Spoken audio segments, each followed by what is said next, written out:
अस्सलामुअलैकुम दोस्तों, मेरा नाम है असीम शफकत और आप देख रहे हैं हंसी टीवी। अगर आप में से किसी ने इंडियन फिल्म ओ माई गॉड देखी है तो बहुत अच्छे से इस कॉन्सेप्ट को समझ पाएंगे जो कि मैं इस वीडियो के अंदर एक्सप्लेन करना चाहता हूँ। 2012 के अंदर रिलीज़ होने वाली इस फिल्म की मेन थीम ये थी कि कैसे मजहबी ठेकेदार, चाहे वो हिंदू हों, मुसलमान या फिर क्रिश्चियन, अपने अंधे अकीदतमंदों या ब्लाइंड फॉलोअर्स का ब्रेन वॉश करके मजहब को बिजनेस के अंदर बदल कर करोड़ों नहीं बल्कि अपने अरबों रुपए के असासे बना चुके हैं। इंडिया में क्योंकि हिंदू मेजॉरिटी के अंदर है, लिहाजा फिल्म का main focus Hindu cult leader या फिर पंडित थे जो कि मंदिर के अंदर स्पेशल लाइन में आने से लेकर अगरबत्ती, नारियल चढ़ावे, नजराने, फूल, दूध और पैसों के अलावा लोगों को आखिरत के इंजाम से डराकर खुद अपनी जायदादें बनाते हैं। इवन के यहाँ पर आने वाले लोगों के सर के बाल तक जो कि वो मन्नत के तौर पर यहाँ पर छोड़ जाते हैं, इनको भी बाहर मुल्कों के अंदर नेचुरल विग्स बनाने के लिए इंतहाई महंगे दामों बेचा जाता है। इन मजहबी ठेकेदारों को इनकम टैक्स के अंदर भी छूट होती है और मजहबी जनूनियत की वजह से कोई भी इनसे सवाल नहीं करता। उल्टा ये लोग तो इनके खौफ की वजह से इनके सामने नजर उठाकर बात करने से भी डरते हैं। हालांकि इस फिल्म का सीक्वल 2023 के अंदर भी रिलीज किया गया है, लेकिन वो इस कॉन्सेप्ट पर टोटली बेस नहीं करता। फिल्म में बताया गया है कि खुदा या भगवान दरअसल एक ही है। हिंदू, मुस्लिम, सिख, क्रिश्चियन सब इसी एक खुदा को मुख्तलिफ नामों से जानते हैं, लेकिन हर मजहब के कुछ मखसूस लोगों ने इस खुदा के कॉन्सेप्ट को हाईजैक कर लिया है, जिसके अंदर लोगों की ना तो कोई मर्जी शामिल है और ना आम लोगों की जान की कोई वैल्यू है। फिल्म के मेन कैरेक्टर के अंदर परेश रावल एक ऐसे एथियस्ट का किरदार अदा कर रहे हैं जो कि खुदा के वजूद पर यकीन नहीं रखता और इसका नाम है कांजी लाल मेहता। और मेन हीरो के अंदर अक्षय कुमार हैं जो कि खुदा होकर एक इंसान की शक्ल के अंदर जमीन पर इसकी मदद करने के लिए आया है, जैसा कि हिंदुओं का अकीदा है। कांजी लाल एक बिजनेसमैन है जो कि मूर्तियों की पूजा तो नहीं करता, लेकिन अपनी दुकान के अंदर रखकर इनको बेचता है। एक अर्थक्वेक के बाद इसकी दुकान तबाह हो जाती है तो वो बैंक से इंश्योरेंस क्लेम करने के लिए जाता है, लेकिन बैंक इसको ये बताता है कि हम नेचुरल डिजास्टर यानी आंधी, तूफान, जल्जले को क्लेम नहीं करते क्योंकि ये कुदरती आफतें या फिर एक्ट ऑफ गॉड हैं। अब यही केस लेकर परेश रावल या फिर कांजी लाल मेहता अदालत के अंदर जाता है कि इसके इंश्योरेंस की रकम कौन देगा, बैंक या फिर मजहबी ठेकेदार जो कि जमीन पर खुदा के रिप्रेजेंटेटिव हैं और इसके नाम पर चंदे ले लेकर अपनी जायदादें बना चुके हैं। अगर खुदा के इस प्रॉफिट के अंदर इनका हिस्सा है तो मेरे नुकसान के अंदर इनका हिस्सा क्यों नहीं बनता। फिल्म में कांजी लाल पूरे मीडिया और फैमिली के खिलाफ जाकर अपना मुकदमा इन मजहबी ठेकेदारों और पंडितों से जीत जाता है, लेकिन एंड के अंदर कुछ ऐसा होता है कि इसे जिंदगी का सबसे बड़ा झटका लगता है। दरअसल होता कुछ यूं है कि कोर्ट में अचानक से खुदा की मौजूदगी पर सवाल उठाकर जब वो कहता है कि कोई खुदा मौजूद ही नहीं है, ये सब कुछ झूठ है, तब जमीन पर मौजूद इंसानी शक्ल के अंदर खुदा यानी अक्षय कुमार इसे फौरन से पैरालाइज कर देता है और वो फालिज की वजह से जिंदगी और मौत की कशमकश के अंदर मुब्तला हो जाता है। लेकिन जब इन पंडितों को ये पता चलता है कि वो मर चुका है तो ये खुदा इसे अस्पताल के अंदर जाकर नई जिंदगी देता है और बताता है कि तुम्हारे मरने के बाद इन तमाम पंडितों ने जो कि तुम्हारे जिंदा रहते तुमसे लड़ते रहे, आज तुम्हारे मरने के बाद तुम्हें भगवान बना चुके हैं। तुम्हारी मूर्ति बनाकर इसके सामने आरतियां उतारी जा रही हैं, लोग तुम्हारी मूर्ति को सजदा कर रहे हैं और मुबारक हो कि तुम एक नए खुदा बन चुके हो।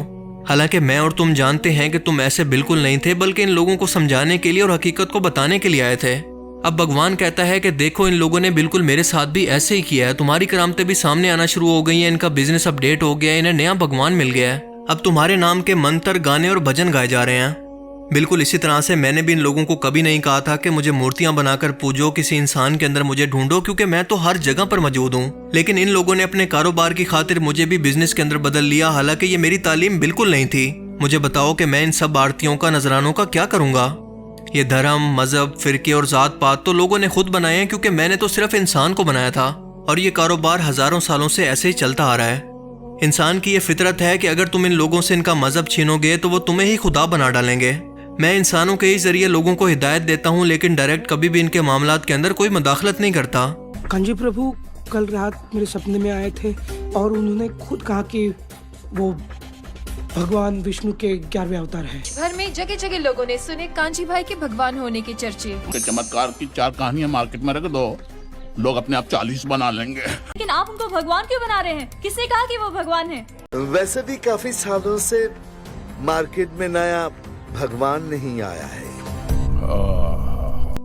अब आपको इस फिल्म की तमाम कहानी सुनाने का मकसद ये था कि जो कुछ भी इस फिल्म के अंदर हिंदू पंडितों और इनके मजहबी कारोबार या बिजनेस मॉडल को लेकर एक्सपोज किया गया है, इसे आज भी आप दुनिया के किसी भी मजहब के अंदर आसानी से कहीं पर भी तलाश कर सकते हैं या फिर मुकम्मल तौर पर फिट कर सकते हैं।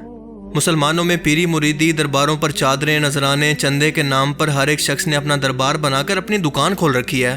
कोई जिंदा फ्राडिया लोगों को शुभ शुभ से ठीक करने का दावा कर रहा है, तो कोई मर चुके बुजुर्गों के दरबार और इनकी करामतों को कैश करवा रहा है, जो कि ना तो दीन इस्लाम की तालीमात हैं और ना ही कोई अल्लाह का हुक्म। क्रिश्चियनिटी के अंदर भी इस तरह के लोग बिल्कुल इसी बिजनेस मॉडल को चला रहे हैं, जबकि ज्यूस के अंदर भी इस तरह के कई कल्ट लीडर्स मौजूद हैं जो कि अपने लोगों को गुमराह करके इनके अंधे एतमाद का फायदा उठाकर इनको माली तौर पर लूट रहे हैं।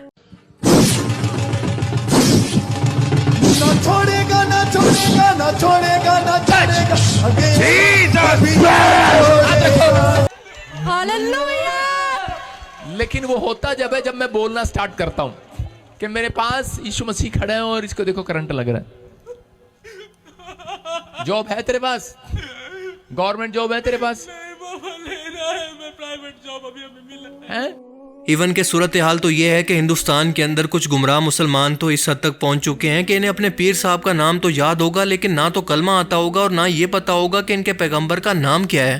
अगर आपको मेरी बात पर यकीन ना आए तो ये वीडियो देख लें। नबी का नाम क्या है? हमारे नबी जो है उनका नाम क्या है? याद नहीं। आपको याद है? जी हाँ, नाम क्या है?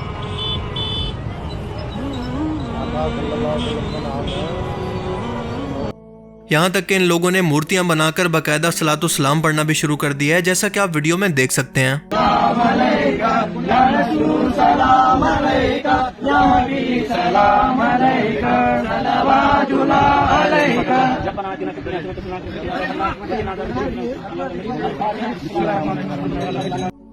और दुनिया के हर बड़े मजहब के अंदर यही गुमराहियां हैं, जिसकी वजह से हर रोज मार्केट के अंदर एक नया खुदा अपडेट हो जाता है और लोगों की अक्ल इस हद तक काम करना छोड़ चुकी है कि वो तालीम और शऊर की कमी से इतने ब्लाइंड फॉलोअर बन चुके हैं कि कोई शख्स चाहे ज़हनी मरीज हो, सारा साल नहाता ना हो, अपने पहनने के, खाने, सोने पीने का इससे होश ना हो, लेकिन ये लोग इसे भगवान बनाकर, इसे खुदा का अवतार समझकर इसको बाकायदा सजदे करके इसकी पूजा शुरू कर देते हैं। जैसा कि हाल ही के अंदर ऐसा ही एक केस सोशल मीडिया पर इंडिया से काफी ज्यादा वायरल हो रहा है, जिसके अंदर देखा जा सकता है कि एक ज़हनी मरीजा, इसे अपनी पाकी नापाकी का होश नहीं, इसके कपड़े और जिस्म गंदगी से भरा हुआ है, लेकिन लोग इसके पास हजूम बनाकर इसके खाने या फिर चाय वगैरह के जमीन पर गिरने का इंतजार करते हैं कि इसे तबरुक समझकर ना सिर्फ इसे पीते हैं बल्कि अपने हाथों और माथे पर लगाकर या फिर पूरे जिस्म पर लगाकर अपने लिए शिफा समझते हैं। इसके पाँव में सजदा करके इसके आगे लेटते हैं, बार बार जाकर इसके पाँव को चिमटते हैं, जिन्हें धक्के देकर यहाँ से हटाना पड़ता है। अब इस औरत के साथ, जो कि मजहूल है या फिर पागल है, इसके साथ थैला उठाए एक पंडित या फिर असिस्टेंट जो कि इसकी मार्केट वैल्यू देखते हुए इसके साथ अटैच हो गया है। ये अच्छी तरह से जानता है कि इस बुढ़िया को किस तरह से मजहबी तौर पर कैश किया जा सकता है, लिहाजा इसका पूरा फायदा उठा रहा है और इस ज़हनी मरीजा को कारोबार बनाकर ये इससे खूब कारोबार करेगा, इससे खूब पैसा कमाएगा। इस औरत का नाम है टोपी अम्मा, जो कि अरुणाचलम इलाके के अंदर रहती है, जो कि पहाड़ी इलाका है और भारतीय रियासत तमिलनाडु के अंदर मौजूद है। इन मकामी लोगों का मानना है कि यहाँ पर एक कदीम शिवा का मंदिर मौजूद है और ये औरत दिन रात तूफान हो, आंधी हो, बारिश या फिर कोई भी मौसम हो, हर वक्त इस मंदिर के आसपास चक्कर लगाती रहती है और बस इसी वजह से इसके साथ करामतें जोड़कर इसको इंतहाई रिस्पेक्टेड पर्सनैलिटी या फिर खुदा का अवतार मानकर इसके साथ दुआएं करने या फिर इसको पूजना तक शुरू कर दिया गया है।